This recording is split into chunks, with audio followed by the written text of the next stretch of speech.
press the bell icon on the YouTube app and never miss.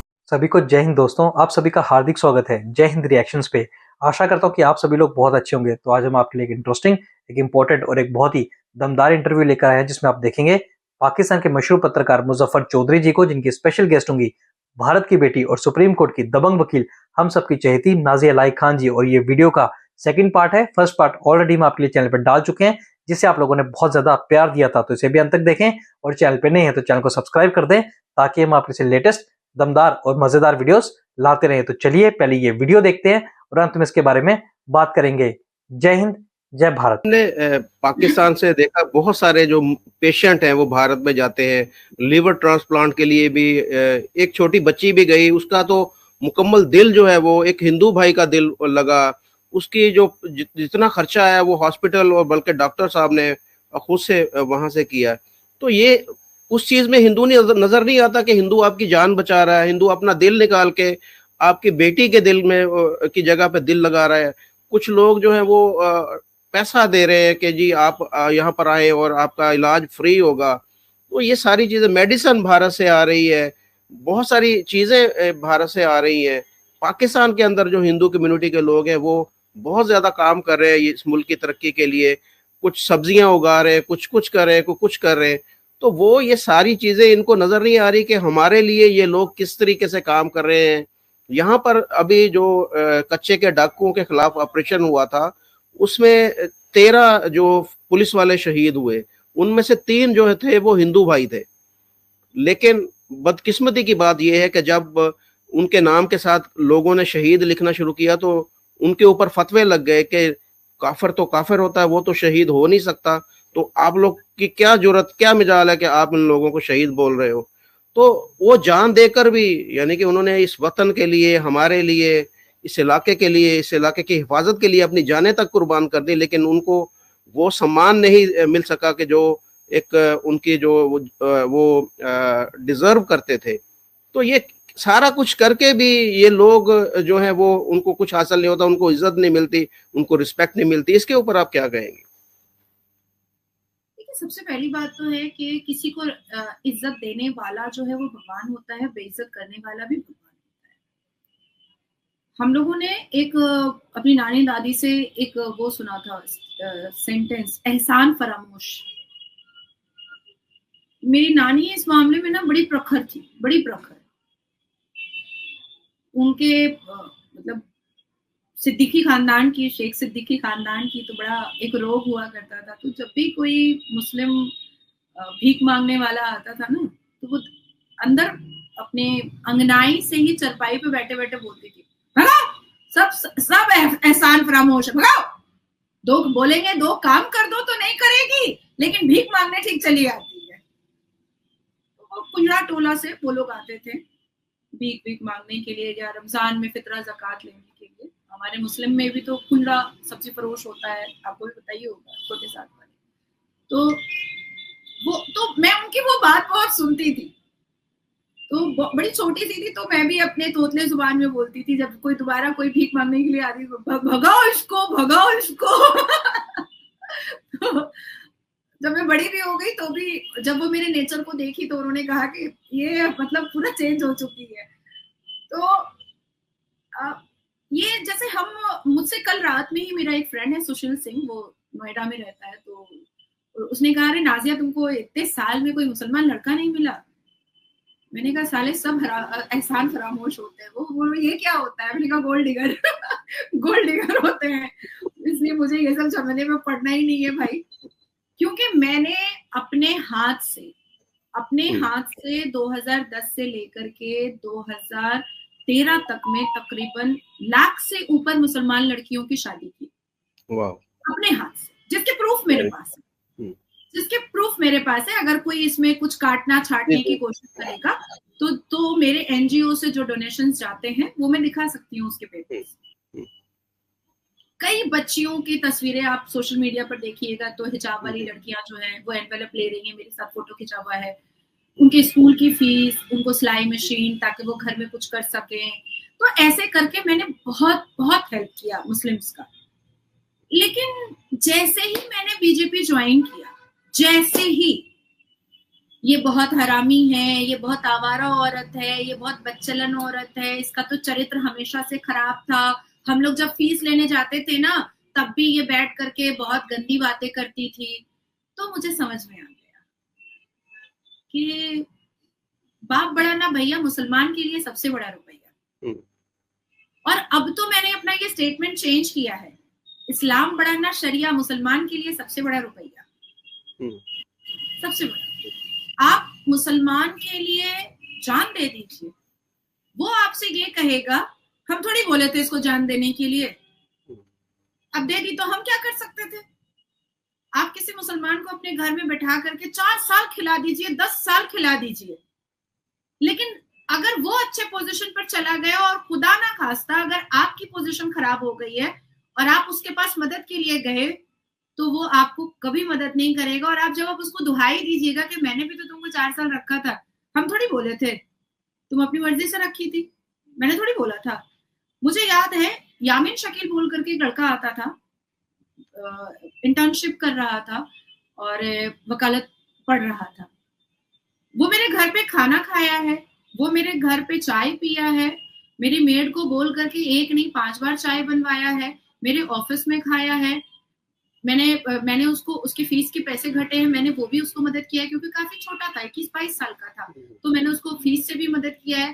बाद में उसने एक वीडियो बनाया कि नाजिया इलाही खान के साथ मैं ओयो रूम जाता था उसको सेक्सुअली सेटिस्फाई करने के लिए। और लिटरली मुजफ्फर भाई मुझे बुरा नहीं लगा, मुझे हंसी आई। मुझे क्यों हंसी आई कि जो मुसलमान लड़का अपनी माँ का ब्रा का हुक लगा सकता है वो ये भी बोल सकता है, क्योंकि वो तो अपने घर से ही देख रहा है ना अश्लीलता, वो तो अपने घर से ही देख रहा है ना बेहूदगी, उसकी माँ को ही देख रहा है कि कभी वो मंत्री की गोद में है, कभी वो किसी काउंसलर के बिस्तर पर है, कभी वो अपने बाप ही पी करके माँ को मार रहा है, बाप ही पी करके माँ को तलाक दे रहा है, तलाक दे भी दिया, पीने के बाद दारू उतर गया तो फिर उसको फिर अपने बिस्तर पर भी लेकर के आ रहा है। तो जिस घर के का निजाम ही कोठा वाला होगा, जिस घर का निजाम ही एक प्रोस्टिट्यूट वाला होगा, उस घर की औलाद कैसी होगी। और 100% मुस्लिम फैमिली में कजन को गंदी नजर से देखो, खाला को गंदी नजर से देखो, चाची को गंदी नजर से देखो, फूफी को गंदी नजर से देखो, पड़ोस की लड़की को गंदी नजर से देखो, ये तो होता ही है मुस्लिम फैमिली में, कोई डिनाई नहीं कर सकता। आपने गंदी नजर से अपनी बहन को देखा नहीं तो आपने निकाह किया कैसे? जब 4 साल 5 साल की उम्र में आप साथ में खेल रहे थे, आप एक दूसरे को भाई और बहन बोल रहे थे, तो फिर भाई हट कैसे गया और जान रह कैसे गया, है ना? तो ये मुस्लिम्स में उनको ये लेकर चलना पड़ेगा। एक हिंदू से नफरत इनको इसलिए भी है क्योंकि हिंदुओं के घरों में सभ्यता बहुत होती है, रिश्तों की पहचान बहुत होती है, रिश्तों का आदर बहुत होता है, माँ के सामने नजरें झुकी होती हैं, बहन के सामने नजरों में मोहब्बत होती है और बीवी के सामने नजरों में सम्मान होता है। बिल्कुल। और ये हमारे यहाँ नहीं होता है। आप मेरे घर पे आइएगा, चाहे मेरे दिल्ली के घर पे आइए, चाहे मेरे बॉम्बे वाले फ्लैट पर आइए, चाहे मेरे बंगाल वाले फ्लैट पर आइए, आप जब एंटर कीजिएगा तो आप बोलिएगा कि नाजिया सच में आप लोग मुस्लिम हैं? सच बताइए। मेरे अब्बा निकलेंगे और कहेंगे वालेकुम अस्सलाम रहमतुल्लाह अलैहि व बरकातहू, हम मुसलमान ही हैं लेकिन हम बहुत अच्छे इंसान हैं, हमारे घर में अश्लीलता नहीं हो सकती। आप यकीन करें मुजफ्फर भाई कि मेरे मामू लोग हम लोगों से उम्र में बहुत बड़े नहीं है, बहुत ज्यादा उम्र नहीं है। मेरी जो मासी हैं, खाला जो हैं, वो मेरे से सिर्फ 6 साल की बड़ी, सबकी कम एज में 15 साल की उम्र में उनकी शादी हुई, अभी बेटा भी जवान, वो भी जवान है।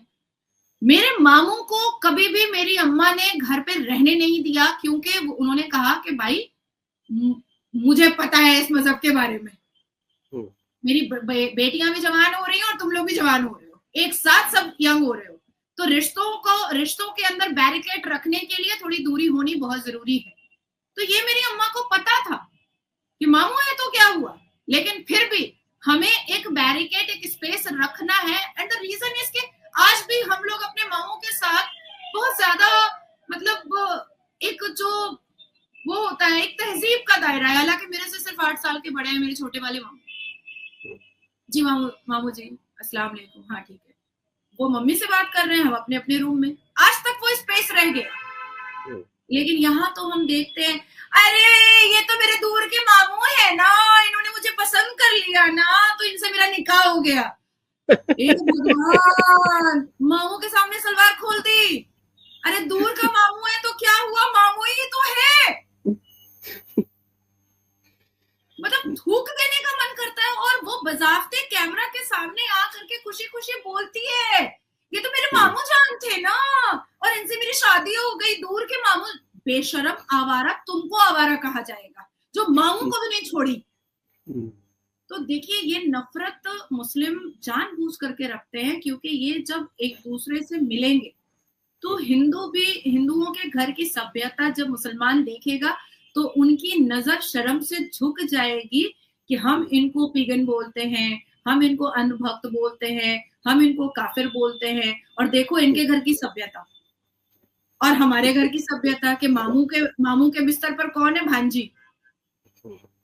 एक निकाह पढ़ लिया तो वो बेटी से बीवी हो गई। गॉड से बंद करो ये गंदा आवारगी।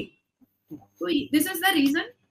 ये एक बहुत ही बेसिक, सॉलिड और अप्रोप्रिएट रीजन है। यही वजह है कि मुस्लिम्स चाहते हैं, मुस्लिम कम्युनिटी, चाहे वो पाकिस्तान के हो, चाहे वो ईरान के हो, चाहे वो भारत के हो, वो यही चाहते हैं कि किसी भी तरीके से हर एक आने वाले जेनरेशन को हिंदुओं से नफरत दिलाई जाए, ताकि उनके घर की सभ्यता का चर्चा मुसलमानों के घर में ना। बिल्कुल, बड़ी अच्छी आपने बात की है। और लेकिन फिर भी जो मुसलमान है वो समझने को तैयार नहीं है। वो सारी चीज़ों को साइड पे रख के अपने आप को सुपीरियर बोलते हैं, अपने आप को कहते हैं कि हम जैसा कोई नहीं है। और ये पता नहीं ये कब इनको अकल और शऊर आएगा। बहरहाल हम इस कोशिश में लगे हुए हैं लोगों को अवेयर करने में, और इसमें आपको भी, जैसे कि आपने बताया, आपको भी बहुत सारी मुश्किलात फेस करना पड़ती हैं, और पाकिस्तान में हमें भी ये सारी चीज़ें जो है वो फेस करना पड़ी। बहरहाल हम अपनी कोशिश जारी रखेंगे। उम्मीद करते हैं कि कभी ना कभी तो कुछ ना कुछ तो इस माशरे के अंदर, इस सोसाइटी के अंदर बेहतरी आएगी। आपका बहुत शुक्रिया, आपके कीमती वक्त। आइंदा भी आपसे बात होती रहेगी। Thank you very much. नमस्कार, वंदे मातरम, जय भोलेनाथ, जय जय श्री राम।